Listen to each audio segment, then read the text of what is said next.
So for my arrangement of Little Drummer Boy, I've decided to really focus on a strong little simple groove in the bass, and I've used about the most alternate tuning that I can come up with, which is drop D. So standard, just with the E string tuned down to a low D there.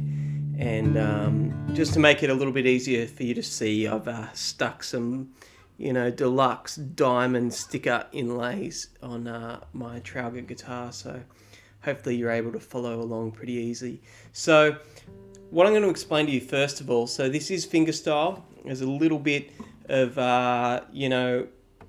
multi-parts going on. So basically what I try to do throughout the whole song is integrate a little bass line, which is just simply on the one. It's like, so underneath the whole thing it sounds like this. It goes.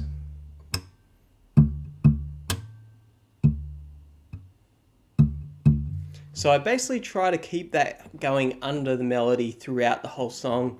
It does vary a little bit in different sections, and I will go into that a little bit when we get into each one. The other thing too is this song is in 4/4, but I have put a couple of 5/4 bars in it. I'm not actually sure if they're in the original, but it's the way I always hear the melody in this song. So I'll explain when they come up, and you can see it in the little chord chart as well that's available. So the melody starts on the open Ds there, and so I'll go through the melody kind of without the bass line. So it's like, so you've got the E to the F sharp, and then to get this next little part and a little bit of ring over, I let the G and F sharp ring together, which is a beautiful little clash. So you've got this.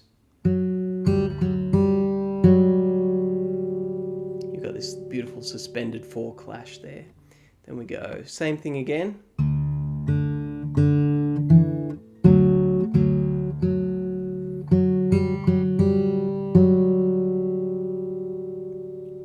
Then on the A, move to the A chord now, and I try to let this whole line overrun in the melody here. So we start on the 2nd fret,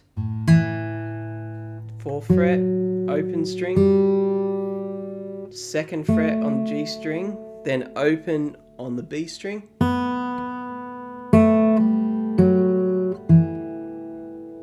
So you get this beautiful ring throughout the whole guitar. So you get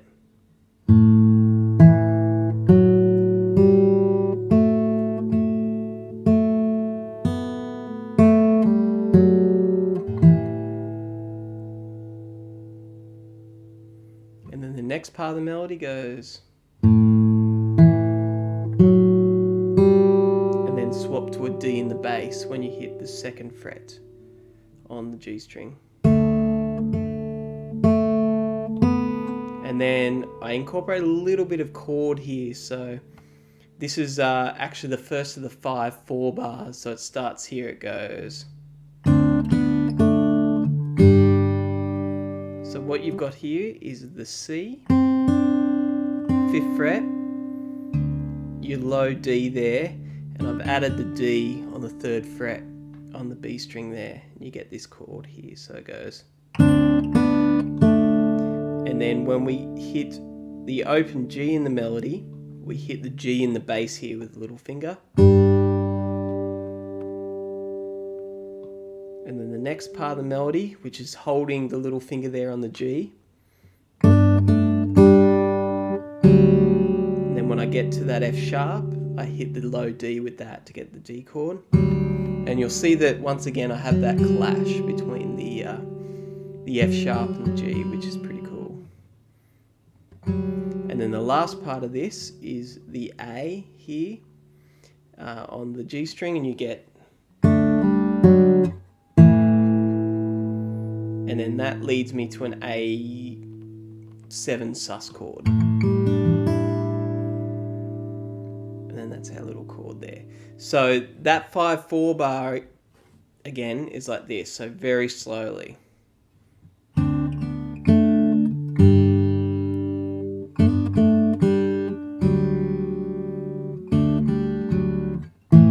And that's the start of the next bar.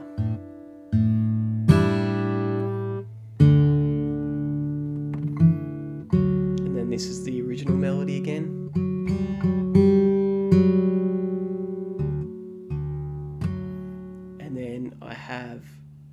this little part on the A. So you've got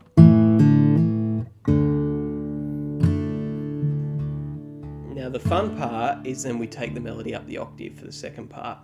And the cool thing about this tuning that I've used, just the drop D, is that you can kind of get away with hitting the other strings without causing too much damage. And the additional bonus is it creates all these beautiful suspended 4 and 2 chords. So you don't have to be too exact with this. You could probably even play it with a pick if you wanted to. So here's the upper part. So this is all harmony with a third below the melody. So starting on the 4th fret on the D string and the 3rd fret on the B string. So you've got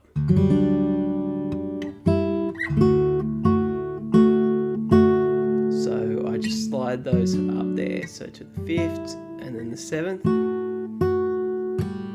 Now I bar the 7th just across your D, G and B strings, and then play the next little part of the melody here like this. So not quite hammered on. I might hammer it on a little bit in the recording, but I do play it all with my fingers as well. So. Then I add a little chime with that D up on the 10th fret. So first part of that melody again is this.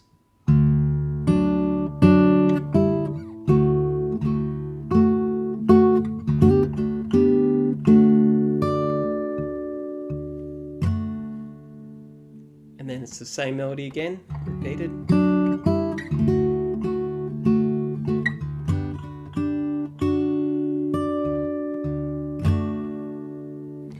Then the next part to the A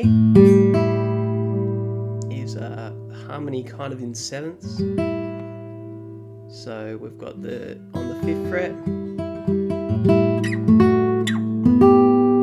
7th to the, 8th and 9th. So we've got the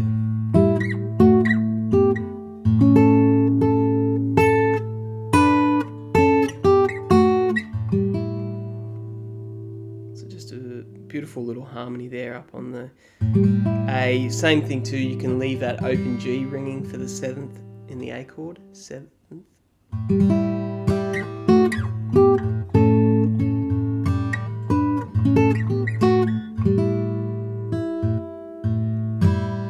And then this time we go up, and when we hit the D in the bass here, this now becomes just on the 10th fret, these two together, so we get the 7th of the D. And then I skip down to here. So on the 7th there. Now,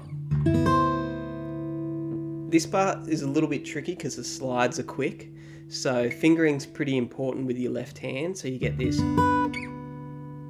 So what I do is you'll see I use middle and ring finger and then swap to middle and index so that my middle finger kind of just stays on the G string the whole time. So we've got this.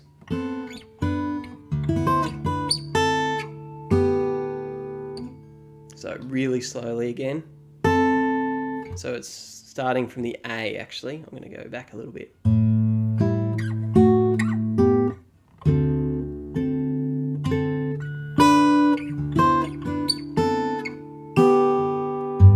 And then I leave the bass note just a little bit later, kind of gives you time to get there and it sounds cool, just coming a little bit behind the beat.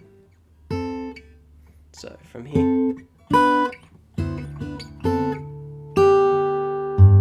Then back up to the 7th.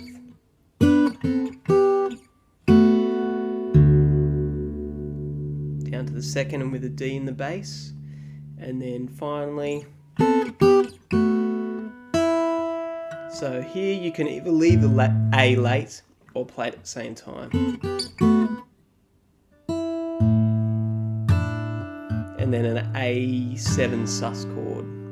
And then to finish off,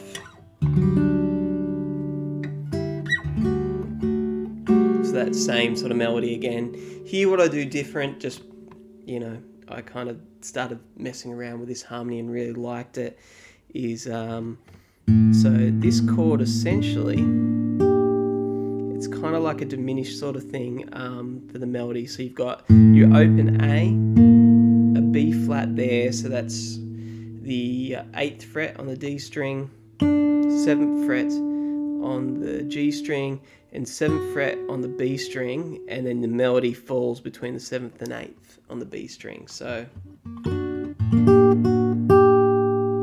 you've got that beautiful little harmony there again.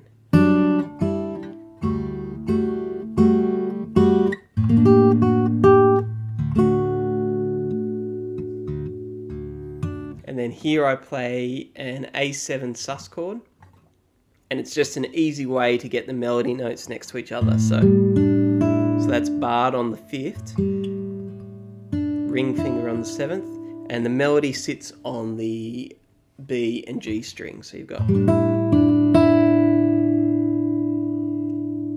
then finishing on a D plus 4 chords. So you've got the 3rd and the 4th in there, and then a little groove out to end. So that's how you can play it fairly basically. You can also then, study the recording and have a little listen to how I integrated the groove bass throughout the whole thing. But it's also, just as cool to kind of play it very pretty and simple.